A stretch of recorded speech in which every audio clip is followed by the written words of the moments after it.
দেশের সড়ক পরিবহন ব্যবস্থার প্রসার ঘটলেও বাড়েনি সেবার মান। উন্নত দেশের যোগাযোগ ব্যবস্থার সাথে সমন্বয় রেখে পদক্ষেপ নেওয়ার আহ্বান।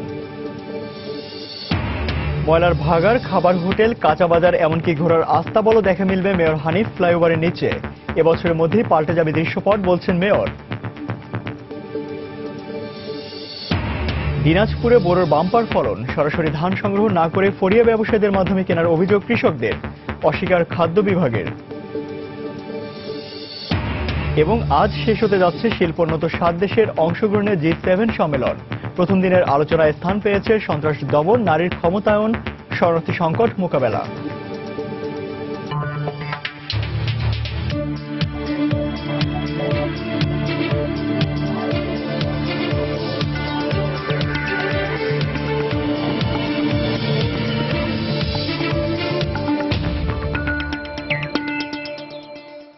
দেখছিলেন শিরোনাম। আমন্ত্রণ জানাচ্ছি দেশ ও দেশের বাইরে অর্থ বাণিজ্যের নানা খবর নিয়ে আমাদের নিয়মিত আয়োজন এই সময় বাণিজ্যে, আর আপনাদের সঙ্গে আছি আমি ইমতিয়াজ আহমেদ। শুরুতেই বাজেট প্রসঙ্গ।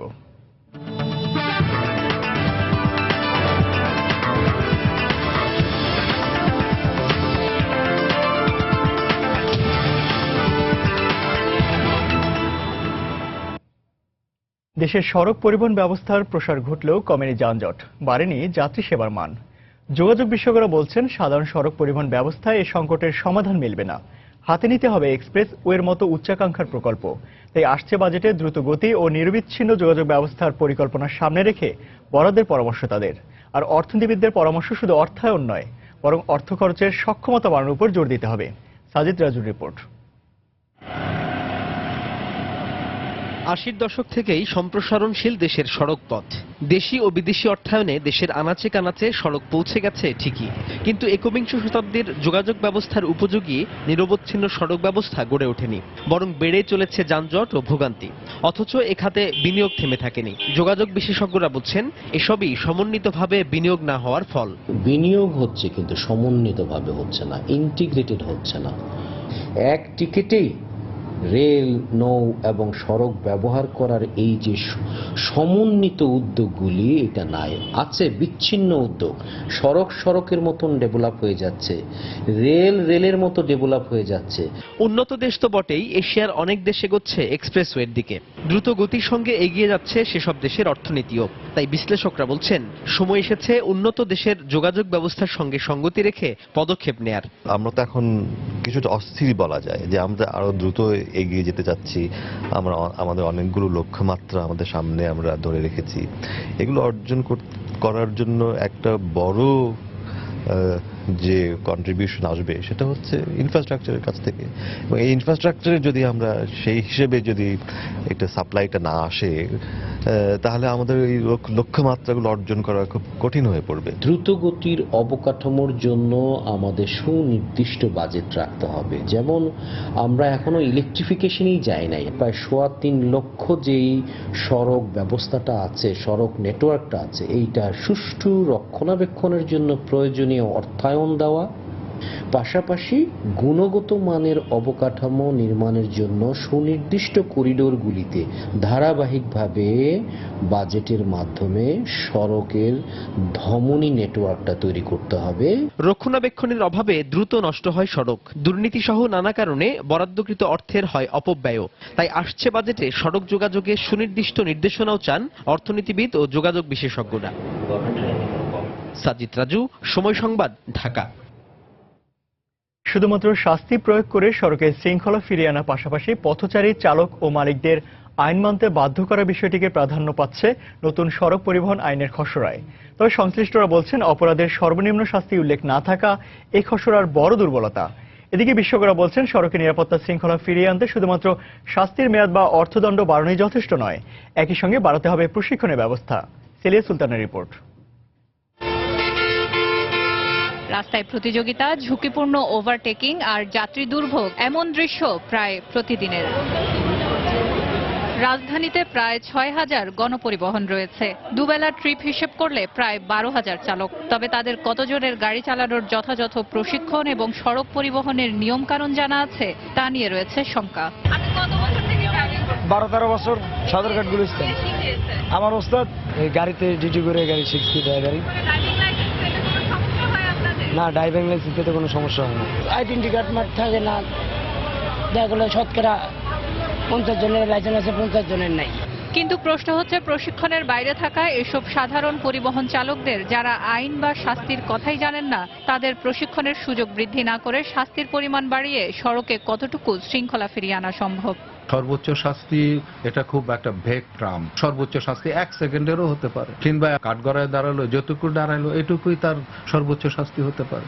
তো সর্বোচ্চ শাস্তির মানে থাকতে হবে যেরকম, তেমনি সর্বনিম্ন শাস্তিও থাকতে হবে, যে এর নিচে শাস্তি দেওয়া যাবে না। আনট্রেন ড্রাইভারকে আপনি দিয়েছেন, সেই জন্য তো ড্রাইভার দায়ী নয়। ড্রাইভার তার জীবিকার কারণে সে ড্রাইভিংয়ে গেছে, এটার জন্য দায় নিতে হবে যে গাড়িতে তাকে বসিয়েছে, অর্থাৎ ওনার অফ দ্য ভেহিকেল। সমস্ত সার্টিফিকেট বা তার অ্যাবিলিটি ক্যাপাবিলিটি না যাচাই করে কোনো গাড়ি দিয়েছে। এবং তারপরে নিতে হবে যে রাষ্ট্রের, যে রাষ্ট্র এই তাকে ড্রাইভার করার জন্য কি কাজ করেছে। এছাড়া আইনটি বাস্তবায়নে সড়কে পথচারীদের যত্রতত্র পথে পারাপার না হওয়া এবং পরিবহনের যাত্রীদের নিরাপদে উঠানামার বিষয়টিও কঠোরভাবে মানতে বাধ্য করতে হবে পরিবহন কর্তৃপক্ষের এবং যাত্রীদের। তবেই পাওয়া যাবে আইনের সুফল। সেলিয়া সুলতানা, সময় সংবাদ, ঢাকা।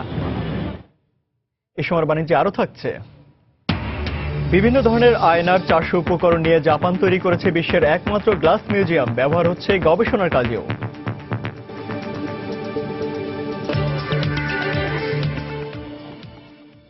ময়লার ভাগাড় থেকে শুরু করে খাবার হোটেল, কাঁচা বাজার, এমনকি ঘোড়ার আস্তাবল, এ সবকিছুরই দেখা মিলবে রাজধানীতে মেয়র হানিফ ফ্লাইওভারের নিচে। নিয়ম অনুযায়ী এই ফ্লাইওভারের নিচে সৌন্দর্য বর্ধনের কথা থাকলেও তা তো হয়নি, বরং সিটি কর্পোরেশনের উদাসীনতায় সৌন্দর্যহানির খেলাতেই যেন মেতেছেন সবাই। এমনকি এসব জায়গা ভাড়া দিয়ে অর্থ আদায় করছে একটি চক্র। বিদ্যমান অবস্থার কথা স্বীকার করে ঢাকা দক্ষিণের মেয়র জানিয়েছেন, চলতি বছরের মধ্যেই পাল্টে যাবে এখানকার চেহারা। শরীফুল ইসলাম রুবেলের ক্যামেরায় তাফসির বাবুর রিপোর্ট। বসেছে জমজমাট বাজার, চলছে বেচাকেনা। আলু পটল থেকে শুরু করে মুরগির দোকান, রাতারাতি সবই গড়ে উঠেছে মেয়র হানিফ ফ্লাইওভারের এই নিচের জায়গায়। ফ্লাইওভারের মতো একটি গুরুত্বপূর্ণ স্থাপনার নিচে এরকম বাজার বসে যাওয়া নিরাপত্তার জন্য কতটা যুক্তিযুক্ত, কিংবা বাজারের ময়লা আবর্জনার ফলে পরিবেশের কতটা ক্ষতি হতে পারে, সেই প্রশ্নগুলো তো উঠছেই। সেই সঙ্গে এরকম বাজার বসিয়ে একটি চক্রের অবৈধভাবে অর্থ উপার্জনের বিষয়টিও এখন সামনে চলে আসছে। দোকান বসানোর বিনিময়ে কাউকে টাকা দেয়া হয় কিনা এমন প্রশ্নে যেন পালিয়ে বাঁচলেন এই মুরগির দোকানি। তবে মুখ খুললেন অন্যরা। এই ময়লাগুলো হালানো লেগে 20-30 টাকা করে দেয়। কাকে দেন টাকা? এটা কারে দিয়ে চিনি না, বাজানো ভাড়া 30 টাকা দেয়। বাজারের পাশেই গড়ে তোলা হয়েছে রিক্সা ভ্যানের গ্যারেজ। ফ্লাইওভারের জায়গা দখল করে এই জায়গা ভাড়া দেয়া হচ্ছে চালকদের কাছে। যারা রাখে তারা টাকা দেয়। ভ্যান মনে করেন যে 30 টাকা নেয়, 20 টাকা নেয়। এর বাইরে গুলিস্তান থেকে যাত্রাবাড়ি পর্যন্ত পুরো ফ্লাইওভারের নিচেই রয়েছে খাবারের হোটেল, টং দোকান, এমনকি ঘোড়ার আস্তাবল। সৌন্দর্য বর্ধনের কোনো বালাই নেই, উল্টো ময়লা ফেলে বানানো হয়েছে খোলা ডাস্টবিন। সব মিলিয়ে ক্ষুব্ধ প্রতিক্রিয়া এলাকাবাসীর। আর ওদের যে আপনার ময়লাগুলা, যে গাড়ি যেটা আসে সিটি কর্পোরেশন, ওই গাড়িতে ফেলালে টাকা পয়সা কিছু দিতে হয়, ওইটা না ফেলায় তারা টোটাল ময়লাটা এখানে ফেলায়। এই ময়লাগুলি তো সিটি কর্পোরেশনের দেখার দায়িত্ব। আমরা যদি কেউ দেখি বাড়িটা ফালাইতেছে কেন, আমরা ফালাইতেছি, এটা আমাদের ইচ্ছা, আপনারা বলার কে? তবে সব সমস্যার কথাই স্বীকার করে ঢাকা দক্ষিণের মেয়র জানালেন, এই অবস্থার পরিবর্তন ঘটাবেন তারা। সিটি কর্পোরেশনের পরিকল্পনা অনুযায়ী অচিরেই ফ্লাইওভারের নিচে গড়ে উঠবে পায়ে হাঁটার পথ, বসার জায়গা, টয়লেট, থাকবে পার্কিং সহ নানা সুবিধা। কিছু পার্টে আমরা সেখানে আপনার পার্কিং এর ব্যবস্থা করব, কিছু পার্টে আমরা বিউটিফিকেশন করব। কয়েকটা মাস আমাদেরকে সময় দিতে হবে, আপনার এই কাজগুলো শুরু করব। এসব পরিকল্পনা বাস্তবায়নে কয়েকটি প্রতিষ্ঠানের সঙ্গে আলোচনা চলছে বলে জানান ঢাকা দক্ষিণের মেয়র। তাফসির বাবু, সময় সংবাদ, ঢাকা। রমজান আসার আগেই চড়া হতে শুরু করেছে রাজধানী কাঁচা বাজার। বাজার প্রত্যেকটি সবজির দাম বেড়েছে কেজিতে 5 থেকে 60 টাকা করে। একই অবস্থা মাছের বাজারেও। গেল সপ্তাহের তুলনায় প্রায় দ্বিগুণ দামে বিক্রি হচ্ছে ইলিশ, বেড়েছে অন্যান্য মাছের দামও। বিক্রেতাদের দাবি, মৌসুম হওয়ায় সবজির দাম কম, পাশাপাশি এবারের রমজানে মাছের দামও কমবে বলে মত তাদের, যদিও এতে মোটেই আস্থা নেই ক্রেতাদের। সামনে যে দুইটা মাছ, এই দুইটা মাছের দাম কত? কমের পাখে 3200, নিচের দাম 3200। কিন্তু আপনি 2 মিনিট আগে আমাকে বলছিলেন 4500 কেন? আর এটা কাস্টমার না চাইলে পরে কাস্টমার করবো, আমি যদি আপনার কাছে 3200 চাই কাস্টমার নিব। ছোট্ট এই কথোপকথনটি আপনাকে রাজধানীর খুচরা মাছ বাজার সম্পর্কে স্পষ্ট ধারণা দেবে। বাজারে অভাব নেই মাছের, বিক্রেতাদের ঝুড়ি ভর্তি ইলিশ, রুই, তেলাপিয়া, চিংড়ি আর গুলিশা মাছ দেখে যে কারো ইচ্ছা হবে এসবের স্বাদ নেয়ার। কিন্তু মাছ কিনতে গিয়ে অধিকাংশ সময়ই বিপাকে পড়তে হয় নিম্ন ও মধ্যবিত্ত শ্রেণীর ক্রেতাদের। মাছের দাম ইদারিং বাড়তি, কিন্তু রমজানের ভিতর মাছের দাম কমবে ইনশাআল্লাহ, আল্লাহর রহমতে। মাছের দাম দেখলাম তো অনেক বেশি, তো ইলিশ মাছ ওখানে একটু বড় ইলিশ দেখলাম, মানে 2টা ইলিশ 2500 টাকা, একদম কমে দিবেন। সে তুলনায় সবজির বাজারে দামের ঊর্ধ্বগতি কিছুটা কম। গেল সপ্তাহের চেয়ে সবজি প্রতি 5 থেকে 7 টাকা বৃদ্ধিকেও খুব বড় করে দেখছেন না বিক্রেতারা। তবে বাস্তব চিত্র দেখে আসন্ন রমজানে সবজির বাজার আরো চড়া হবে বলেই আশঙ্কা ক্রেতাদের। 40 টাকা বেগুন, 40 টাকা, 30 টাকা পটল, শসা 30 টাকা, তো মৌসুম হিসেবে অনেক কমই। রমজান আইলে তো আরো বাড়বে।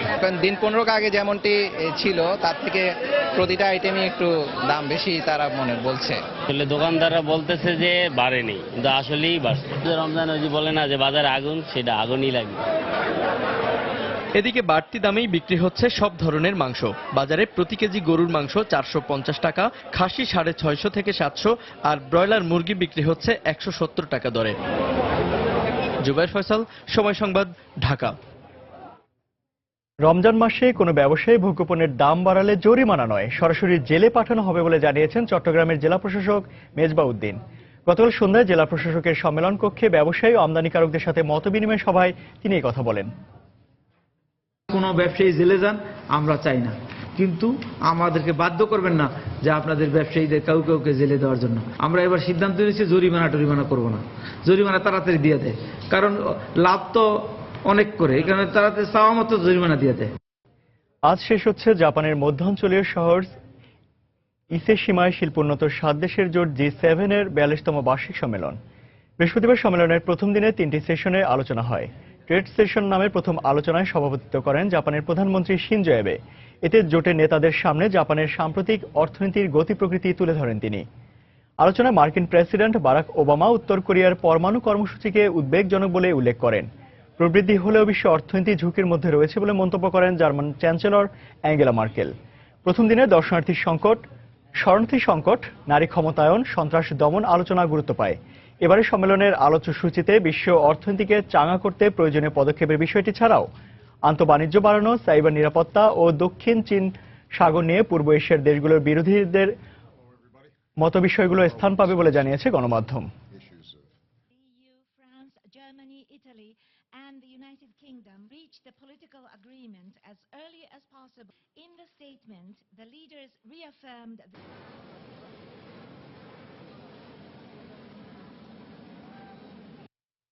আয়না শুধু চেহারা দেখার জন্য নয়, আয়না হয়ে উঠতে পারে সাধারণের জন্য দর্শনীয় বস্তু।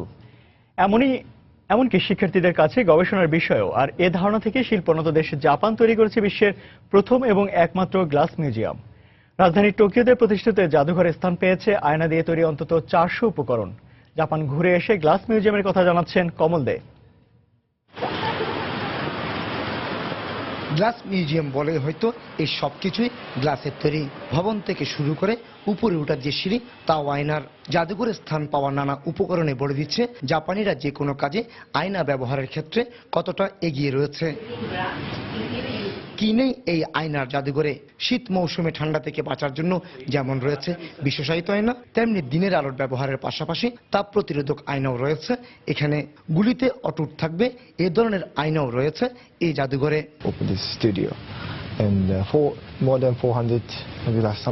এখানে 400-এরও বেশি ধরনের কাচের উপকরণ রয়েছে। কাচ এখন বিশ্ব অর্থনীতিতে গুরুত্বপূর্ণ উপাদান। এই বিষয়টি মাথায় রেখে এজেসি এই জাদুঘর তৈরি করেছে। জাদুঘরে তাপ প্রতিরোধক গ্লাসের পাশাপাশি সৌর বিদ্যুৎ উৎপাদন করতে পারে এমন গ্লাসও রাখা হয়েছে। পরিবেশের দিকটি মাথায় রেখেই গ্লাস তৈরি করা হচ্ছে এখানে। বিশ্বখ্যাত গ্লাস নির্মাতা প্রতিষ্ঠান জাপানের আসাহি গ্লাস কোম্পানি টোকিওতে নিজস্ব উদ্যোগী তৈরি করেছে এই গ্লাস মিউজিয়াম। অন্যান্য দেশের গ্লাস ব্যবসায়ীরাও আসেন এই জাদুঘর দেখার জন্য। বিভিন্ন দেশ থেকে পর্যটকরা গ্লাস জাদুঘর দেখতে আসে। তারা এসে খুব মজা পায়। গ্লাস নিয়ে এখানে গবেষণা করা হয়, আর গবেষণার বিষয়টিকে প্রাধান্য দিয়ে এই জাদুঘর গড়ে তোলা হয়েছে। পৃথিবীর মোট চাহিদার 50% গ্লাস সরবরাহ করে আসাহি গ্লাস কোম্পানি। এর মধ্যে রয়েছে ভবনে ব্যবহৃত ফ্লোর গ্লাস, যানবাহনে ব্যবহৃত অটোমোটিভ গ্লাস এবং মোবাইল, স্মার্টফোন ও ট্যাবে ব্যবহৃত ইলেকট্রনিক্স গ্লাসও। বলা হয় থাকে মনের প্রতিচ্ছবি বেশি ওঠে আয়নায়। নিশ্চয়ই আয়নাকে ব্যবহার করা যায় শিল্প এবং বাণিজ্যে, এবং তা করে দেখালো জাপান, এবং তার উৎকৃষ্ট উদাহরণ হলো এই আয়না মিউজিয়াম। জাপানের টোকিও থেকে কমল দে, সময় সংবাদ। ধীরগতিতে চলছে রাজশাহী নগরীর বাড়ি মালিক ও ভাড়াটিয়াদের তথ্য সংগ্রহ কার্যক্রম। গত 1 মাসে 25 কাজও শেষ করতে পারেনি সিটি কর্পোরেশন। এক্ষেত্রে তথ্য প্রদানে অনীহা রয়েছে বাড়ি মালিকদের। তথ্য ফর্মের অতিরিক্ত মূল্য সহ নানা বিষয়ে প্রশ্ন তুলে ভাড়াটিয়াদের তথ্য দিতে অনাগ্রহ দেখাচ্ছেন তারা। এ অবস্থায় সিটি কর্পোরেশন ও পুলিশের কর্মকর্তারা বলছেন, তথ্য না দিলে নাশকতা সংশ্লিষ্ট এলাকার বাড়ির মালিককে দায়ী করা হবে। হাবিবুর রহমান পাপ্পুর তোলা ছবিতে রাকিবুল হাসানের রিপোর্ট।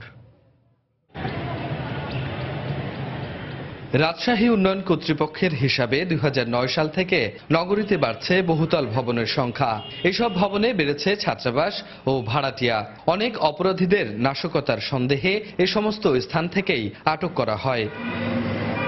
এ কারণে আইন শৃঙ্খলা নিয়ন্ত্রণ, নিরাপত্তা ও অপরাধীদের দ্রুত শনাক্ত করতে এপ্রিলের শুরু থেকে বাসাবাড়ির মালিক ও ভাড়াটিয়াদের তথ্য সংগ্রহে নেমেছে রাজশাহী সিটি কর্পোরেশন। বিষয়টি নগরবাসীর কাছে নতুন হওয়ায় কাউন্সিলররা নগরবাসীকে উৎসাহিত করতে নিচ্ছেন নানা ব্যবস্থাও। অনেকজন এটা বুঝেও না যে আমরা ভাড়াটিয়া আমাদেরকে দিয়ে পরিচয়পত্র দিতে হবে। প্রতিটা ওয়ার্ডে ওয়ার্ডে মাইকিংটা হয়েছে এবং সিটি কর্পোরেশনগতভাবে কেন্দ্রীয়ভাবে আবার একটা মাইকিং হয়েছে। তবে তথ্য ফর্মের অতিরিক্ত মূল্য, ট্যাক্স বৃদ্ধির সংখ্যা সহ নানা কারণে ফর্ম নিতে আগ্রহ হারাচ্ছেন নগরবাসী। আর এই বিষয়ে কালক্ষেপণ না করে সহায়তার আহ্বান জানালেন ভারপ্রাপ্ত মেয়র। প্রথমে 200 টাকা করেছিল, আন্দোলন করে পরে 100 টাকা করা হয়েছে, তাও তো বেশি। এটা না, এখনো তো দেয়নি, তারপর যখন দিতে আসবে তখন নাই বিবেচনা করা যাবে। তারা তো তথ্য দিচ্ছে না, তা তথ্য দেওয়া তোমার আগাম সেফটি যে আমার বাসায় আমি এই লোকগুলোকে ভাড়া রেখেছি, এই তার আইডেন্টিটি, এই তার পরিচয়। কিন্তু অত্যন্ত দুঃখজনক হলো সত্য, এর অগ্রগতি খুবই কম। পুলিশ বলছে, বাড়ির মালিক তথ্য না দিলে ভাড়াটিয়ার আইন বিরোধী কাজের দায়িত্ব নিতে হবে তাকেই। সবাই সহযোগিতা করবেন এবং ভাড়াটিয়া তথ্য দিবেন, এটাই আমরা আশা করি। ফৌজদারি কার্যবিধিতেও কোনো স্থানের মালিক, প্রতিষ্ঠানের মালিক, বাড়ির মালিক আইন প্রয়োগকারী সংস্থাকে সহযোগিতা করার কথা বলা আছে। পরিসংখ্যান ব্যুরোর 2011 সালের হিসাবে নগরীর মোট জনসংখ্যা 4.5 লাখ, আর শহরে মোট হোল্ডিং প্রায় 58,000। রাকিবুল হাসান, সময় সংবাদ, রাজশাহী। দিনাজপুরে এবার বোরোর বাম্পার ফলন হয়েছে, তবে সরকার নির্ধারিত দাম না পাওয়ায় সন্তুষ্ট নয় কৃষকরা। তাদের অভিযোগ, সরাসরি কৃষকদের কাছ থেকে ধান সংগ্রহ না করে ফরিয়া ব্যবসায়ীদের মাধ্যমে সংগ্রহ করা হচ্ছে ধান। এতে লাভের বড় একটা অংশ চলে যাচ্ছে মধ্যস্বত্বভোগীদের হাতে। তবে এই অভিযোগ অস্বীকার করেছে খাদ্য বিভাগ। গোলাম নবী দোলালের পাঠান তথ্য ও মানজিদ আলম শিমুলের ছবি নিয়ে ডেস্ক রিপোর্ট। দিনাজপুরের মাঠে মাঠে শুরু হয়েছে বোরো ধান কাটা মাড়াইয়ের উৎসব। আবহাওয়া অনুকূলে থাকায় এবার ধানের ফলন বেশ ভালো হয়েছে। অন্যদিকে সরকারের পূর্ব ঘোষণা অনুযায়ী নির্ধারিত দামে ধান সংগ্রহ শুরু করেছে জেলা খাদ্য বিভাগ। তবে এই ধান সরাসরি কৃষকদের কাছ থেকে সংগ্রহ না করে ফরিয়া ব্যবসায়ীদের মাধ্যমে ক্রয় করা হচ্ছে বলে অভিযোগ করেছেন চাষিরা। তাদের অভিযোগ, ধানের সরকার নির্ধারিত দাম 920 টাকা হলেও ফরিয়া ব্যবসায়ীরা কৃষকদের কাছ থেকে কিনছেন 500 থেকে 600 টাকা মন দরে। ফরিয়ারা তারা আমাদের কাছ থেকে যে ধানটা কিনতেছে, সরকার যে দামটা রাখছে সেরকম মূল্য তারা আমাদের দিতেছে না। খরচ তো আমাদের তো ওঠে না, লস আসতেছে। হাটে বাজার কেন্দ্র খুলেছে, ধানটা নিত, তাহলে আমরা অনেক লাভবান হইতাম। এই অবস্থায় ব্যবসায়ীদের কাছ থেকে ধান সংগ্রহ না করে হাট বাজারে সরকারি ক্রয় কেন্দ্র খুলে সরাসরি কৃষকদের কাছ থেকে ধান কেনার দাবি জানিয়েছেন কৃষক নেতারা। সরকার দেখেন, যারা অটো, রাইস মিল কিংবা বড় বড় ব্যবসার সঙ্গে জড়িত, ধান ব্যবসার সঙ্গে জড়িত, তাদেরকে স্লিপ দিচ্ছে। এই সরকারি যে বরাদ্দের টাকাটা, এই বরাদ্দের টাকাটা লুটপাট হয়ে যাচ্ছে। তবে ফরিয়া ব্যবসায়ীদের কাছ থেকে ধান কেনার বিষয়টি অস্বীকার করেছে জেলা খাদ্য বিভাগ। কার্ড পরিচয় থাকলে আমি এই ধান সরকারি গুদামে দিতে পারবো। আমি এন্টাইটেল হব যে আমি কৃষক এবং এই কৃষক হিসাবে আমি সরকারি গুদামে ধান দেবো। এটাতে করাতে আপনার কোনো ফরিয়া বা দালাল ওই কার্ডও পাচ্ছে না, তাই সে ব্যাংকের অ্যাকাউন্টও খুলতে পারছে না। কৃষকদের জন্য আমরা লিফলেট, ব্যানার, মাইকিং করে ব্যাপকভাবে প্রচার করে দিচ্ছি। তারা যেন আমাদের খাদ্য গুদাম যেগুলো আমাদের ক্রয় কেন্দ্র আছে সেগুলোতে তারা ধান ঝেড়ে বেচে এগুলো নিয়ে যায়। চলতি মৌসুমে সরাসরি কৃষকদের কাছ থেকে 920 টাকা মণ দরে মোট 24,900 মেট্রিক টন ধান সংগ্রহ করবে জেলা খাদ্য বিভাগ। সময় সংবাদ, দিনাজপুর। রাজধানী বঙ্গবন্ধু আন্তর্জাতিক সম্মেলন কেন্দ্রে আজ থেকে শুরু হয়েছে দুদিনব্যাপী জাকাত মেলা। এই মুহূর্তে সেখানে রয়েছেন সহকর্মী মোস্তফা মাহবুব। সরাসরি চলে যাচ্ছি তার কাছে। মাহবুব। ইমতিয়াজ, আপনি জানেন যে আসলে জাকাত কিন্তু ইসলাম ধর্মের যে 5টি স্তম্ভ তার মধ্যে অন্যতম একটি স্তম্ভ। এই প্রত্যেক সামর্থ্যবান মুসলিমকেই কিন্তু এই জাকাত দিতে হবে। এটি আল্লাহ রাব্বুল আলামিনের কাছ থেকে কিন্তু এটি ফরজ করা হয়েছে।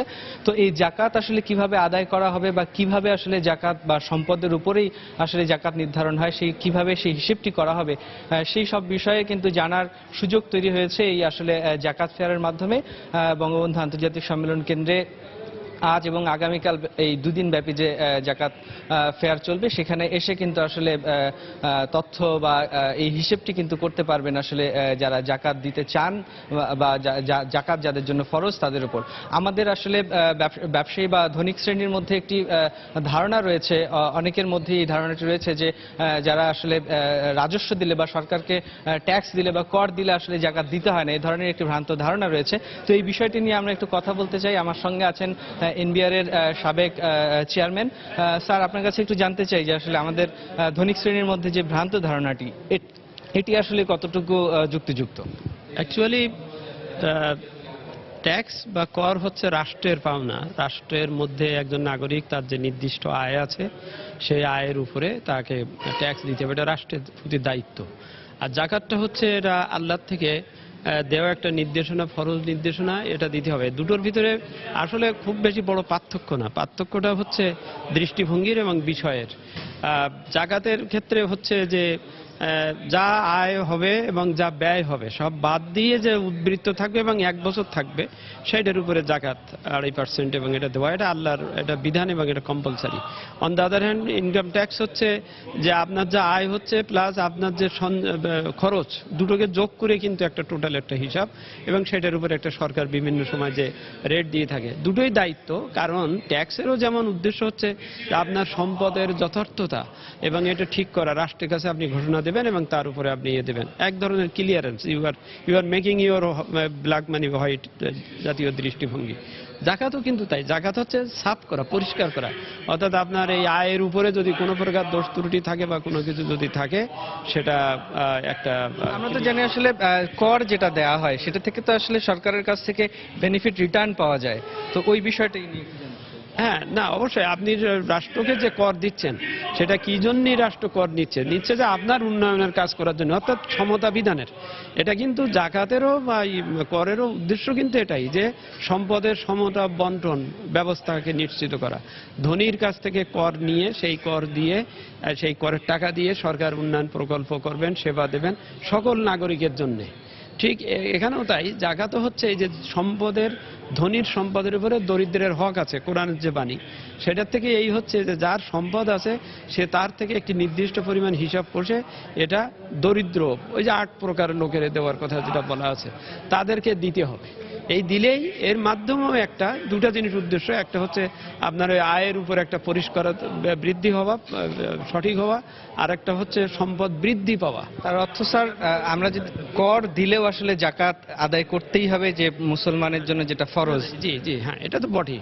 আবার বলছি, কর হচ্ছে রাষ্ট্রকে দেও, রাষ্ট্র যেহেতু ওই টাকা দিয়ে উন্নয়ন করবে, এটা পারস্পরিক দায়িত্বের প্রশ্ন, রাষ্ট্রে এই জন্যই রাষ্ট্রের রেভিনিউ প্রয়োজন।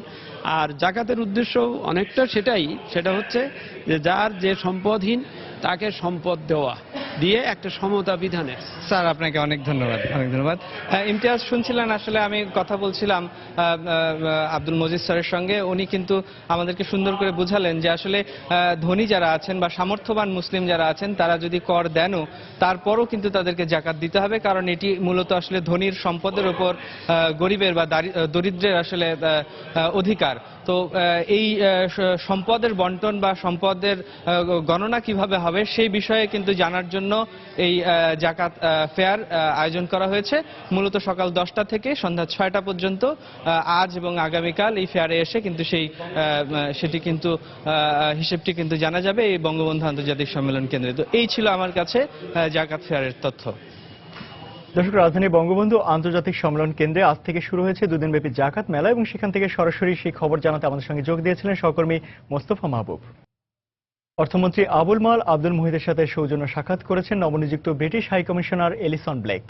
বৃহস্পতিবার সকাল 11:30টায় সচিবালয়ে অর্থমন্ত্রীর সাথে সৌজন্য সাক্ষাৎ করেন ব্রিটিশ হাইকমিশনার। আধ ঘণ্টাব্যাপী এ বৈঠকে দেশের বর্তমান পরিস্থিতি ও দুদেশের দ্বিপাক্ষিক বাণিজ্য বৃদ্ধি সহ বিভিন্ন বিষয় নিয়ে অর্থমন্ত্রী এলিসন ব্লেকের সাথে কথা বলেন। প্রতিবন্ধীদের জন্য আগামী বাজেটে মন্ত্রণালয় ভিত্তিক অর্থ বরাদ্দের দাবি জানিয়েছে জাতীয় প্রতিবন্ধী ফোরাম। বৃহস্পতিবার সচিবালয়ে অর্থমন্ত্রীর সাথে বৈঠকে এ দাবি জানানোর পর অর্থমন্ত্রী আবুল মাল আব্দুল মুহিত বিষয়টি বিবেচনার আশ্বাস দেন। বৈঠকে প্রতিবন্ধী ফোরামের নেতৃবৃন্দ বলেন, বর্তমানে শুধু সমাজ কল্যাণ মন্ত্রণালয়কে প্রতিবন্ধীদের জন্য অর্থ বরাদ্দ দেওয়া হয়। এতে শিক্ষা, স্বাস্থ্য সহ সম্পৃক্ত অন্যান্য মন্ত্রণালয় থেকে যেসব সুবিধা পাওয়ার কথা প্রতিবন্ধীরা সেগুলো পায় না। এছাড়া বর্তমানে বরাদ্দ অপ্রতুল উল্লেখ করে আগামী বাজেটে বরাদ্দ বাড়ানো সহ সব প্রতিবন্ধী ভাতা প্রাপ্তি এবং সরকারি চাকুরিতে প্রতিবন্ধীদের জন্য কোটা সুবিধা নিশ্চিত করা এবং শিক্ষা সহায়ক উপকরণ সরবরাহের দাবি জানানো হয়।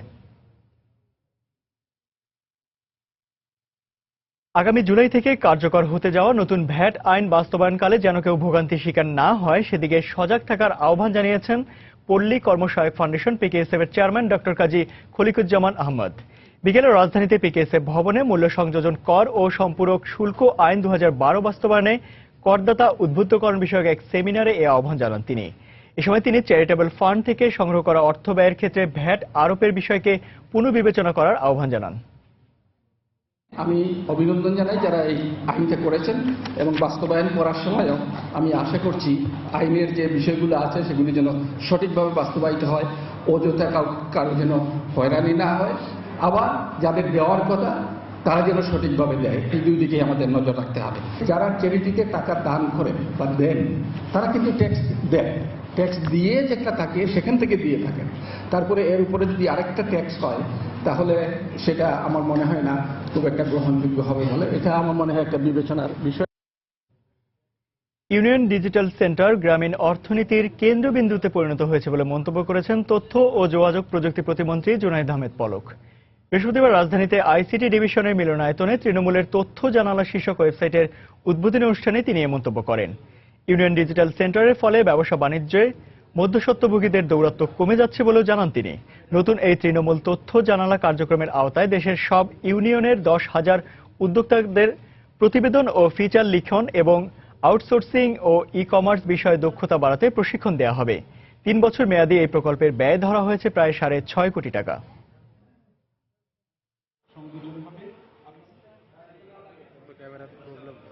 তৃণমূলের যে ডিজিটাল সেন্টার তাদের 10,000-এরও বেশি তরুণ তরুণী এই উদ্যোক্তারা মেধার ভিত্তিতে একটি ডিজিটাল সেন্টারকে একটা ছোট ছোট ইকোনমিক্যাল হাব হিসেবে তারা তৈরি করে ফেলেছে। এই যে মধ্যস্বত্বভোগী অর্থাৎ পণ্যের যে ন্যায্য মূল্য এটা না পাওয়ার পিছনে মূল কারণটা ছিল এই যে শহর আর গ্রামের যে যোগাযোগের যে একটা বাধা, সেই যোগাযোগের বাধা, তথ্য প্রাপ্তির বাধা কিন্তু আমরা অপসারণ করেছি ইন্টারনেটের ব্যবহারের মাধ্যমে। দাম কিছুটা কম হয় দেশের আবাসিক কিংবা বাণিজ্যিক ভবনে কাঠের বিকল্প হিসেবে বিভিন্ন ধরনের কৃত্রিম বোর্ডের ব্যবহার প্রতিদিনই বাড়ছে। তবে মেলামাইন বোর্ড, কৃত্রিম লেমিনেটেড বোর্ড, ইন্টেরিয়র ডিজাইনে ব্যবহৃত পণ্য সামগ্রী সরবরাহকারীর অধিকাংশ প্রতিষ্ঠানই এখনও আমদানি নির্ভর। রাজধানী খিলক্ষেতে বসুন্ধরা আন্তর্জাতিক কনভেনশন সিটিতে আয়োজিত উড এক্সপোতে এমন মত দিলেন অংশগ্রহণকারীরা। দর্শনার্থীরা বলছেন চাহিদা অনুযায়ী কাঠের অভাবের কারণেই আসবাবপত্র আর ঘর গৃহস্থালির কাজে কিছুটা নিম্নমানের কৃত্রিম বোর্ড ব্যবহার করতে হচ্ছে। পাশাপাশি পরিবেশের যাতে ক্ষতি না হয় সেজন্য গাছ কাটার চেয়ে লাগানোর দিকে বেশি গুরুত্ব দেওয়া দরকার বলে মনে করেন তারা। সকাল 10টা থেকে রাত 8টা পর্যন্ত কোনো প্রবেশ মূল্য ছাড়াই 3 দিনের প্রদর্শনীতে আসতে পারবেন দর্শনার্থীরা।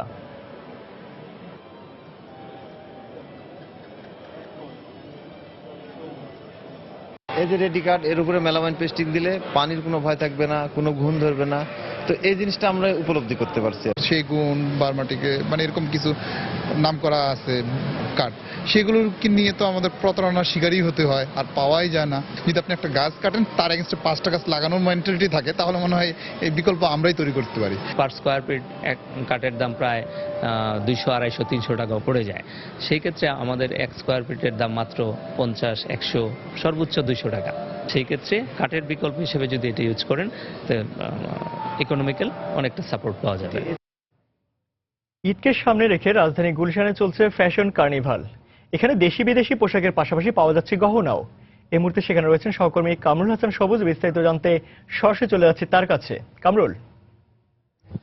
ইমতিয়াজ, গুলশানে যে ফ্যাশন কার্নিভাল চলছে আজকে তৃতীয় দিন, 5 দিনের এই আয়োজনের আজকে তৃতীয় দিন, এবং এই কার্নিভালটা ষষ্ঠবারের মতো এবার আয়োজন করা হয়েছে এবং ঈদকে সামনে রেখে, যদিও ঈদের এখনো বেশ দেরি, তারপরে ঈদকে সামনে রেখে এই কার্নিভালটার আয়োজন করা হয়েছে, যেখানে নানা ধরনের পোশাকের কিন্তু আধিক্য এখানে আছে। এর সাথে কিন্তু অর্নামেন্টস, প্রসাধনী, জুতা, স্যান্ডেল সব ধরনেরই আছে। তো এখানে আমরা দেখেছি যে শিফন অর্থাৎ ওয়েদারকে মাথায় রেখে কিন্তু তারা এই অনেক নকশা করেছে। শিফনের ওপর বেশ কাজ করা, জুটনের ওপর বুটিক্সের কাজ করা, এরকম ধরনের অনেক 3 পিস, সালোয়ার কামিজ এগুলো আছে। এটার সাথে কিন্তু নানা ধরনের শাড়ি আছে। শাড়িগুলোর মধ্যে যেমন খাদি, শিফন শাড়ি, মুসলিনের ওপর কাটওয়ার্ক শাড়ি, তন্তুজ, পিওর কাতান, তসরের উপর বুটিক্স, এরকম অনেক ধরনের শাড়ি আছে, যে শাড়িগুলো বেশ আমরা দেখছি সকাল থেকেই দেখছি, সকাল 10টার পরে থেকেই ক্রেতারা আসছে, তারা দেখছে।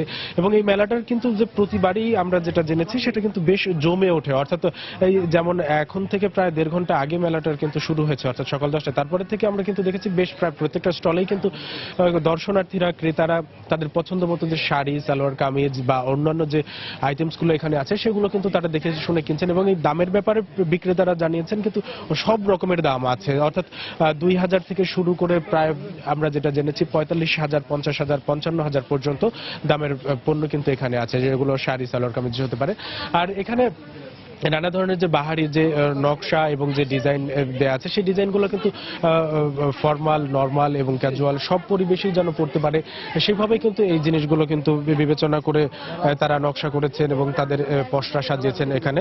তো আমরা এখানে আর দেখছি যে এই মেলাটা বেশ জমে উঠেছে এখনই, এবং রাত 10টা পর্যন্ত চলবে, অর্থাৎ প্রতিদিন সকাল 10টা থেকে রাত 10টা পর্যন্ত চলে, এবং এই মেলাটা শেষ হবে আগামী রোববার। তো ইমতিয়াজ, এই ছিল ফ্যাশন কার্নিভালের এই মুহূর্তে সর্বশেষ খবর।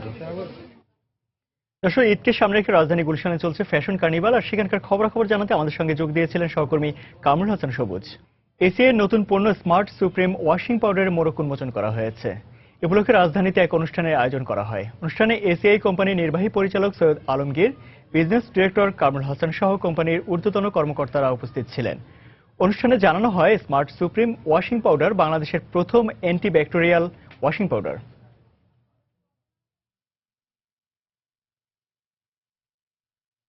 ঢাকায় cable TV, digital headend system এবং প্যাসিভ অপটিক্যাল নেটওয়ার্ক শীর্ষক সেমিনার ও মেলা অনুষ্ঠিত হয়েছে। বৃহস্পতিবার রাজধানী কাকরাইলে ডিপ্লোমা ইঞ্জিনিয়ার্স ইনস্টিটিউটে সারাদিনব্যাপী ব্রডব্যান্ড ইন্টারনেটের নতুন প্রযুক্তি, প্যাসিভ অপটিক্যাল নেটওয়ার্ক এবং কেবল টিভি, ডিজিটাল হেড অ্যান্ড সিস্টেমের উপর সেমিনার ও প্রদর্শনী অনুষ্ঠিত হয়। দেশের শীর্ষস্থানীয় আইটি নেটওয়ার্ক প্রতিষ্ঠান রাসা টেকনোলজিস এবং দেশের প্রথম অপটো ইলেকট্রনিক্স পণ্য প্রস্তুতকারী প্রতিষ্ঠান প্লাসটেক ইন্ডাস্ট্রিজ যৌথভাবে এই সেমিনারের আয়োজন করে।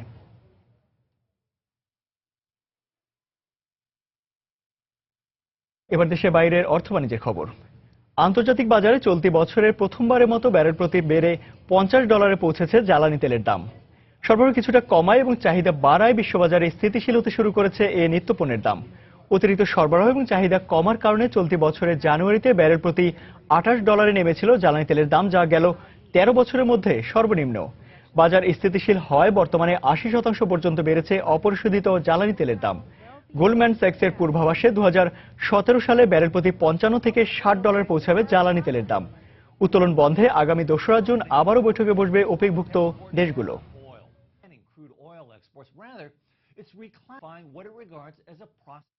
ফ্রান্সের বিতর্কিত সংশোধিত শ্রম আইন বাতিলের দাবিতে বৃহস্পতিবার ধর্মঘট করেছে দেশটির পারমাণবিক বিদ্যুৎ কেন্দ্রের শ্রমিকরা। দেশটির 19টি বিদ্যুৎ কেন্দ্রের মধ্যে 16টি এই ধর্মঘটের ডাক দেয়। দেশটির মোট বিদ্যুৎ চাহিদার 75% পারমাণবিক প্রকল্প থেকে আসায় এই ধর্মঘট বিদ্যুৎ সরবরাহে বিরূপ প্রভাব ফেলবে বলে আশঙ্কা করা হচ্ছে। এর আগে তেল ও রেল শ্রমিকদের ধর্মঘটের কারণে দেশটির 6টি তেল পরিশোধনাগারে তেল সরবরাহ ব্যাহত হচ্ছে। তেল সংকটে ভুগছে 40% পাম্প স্টেশন।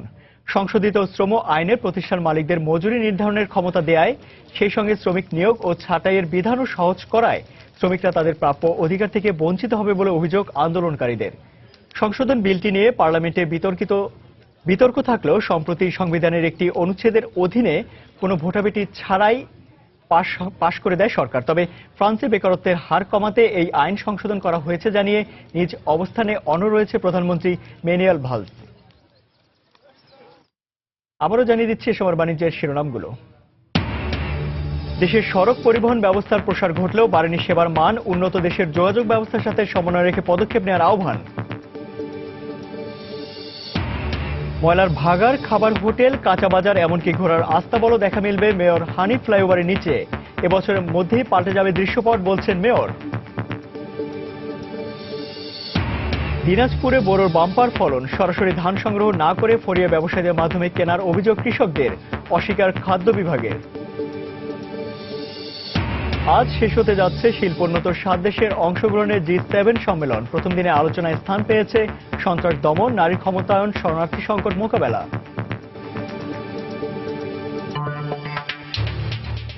এ ছিল সময় বাণিজ্য। যে কোনো খবর পেতে ভিজিট করুন সময়নিউজ.tv আর সঙ্গে থাকুন সময়ে।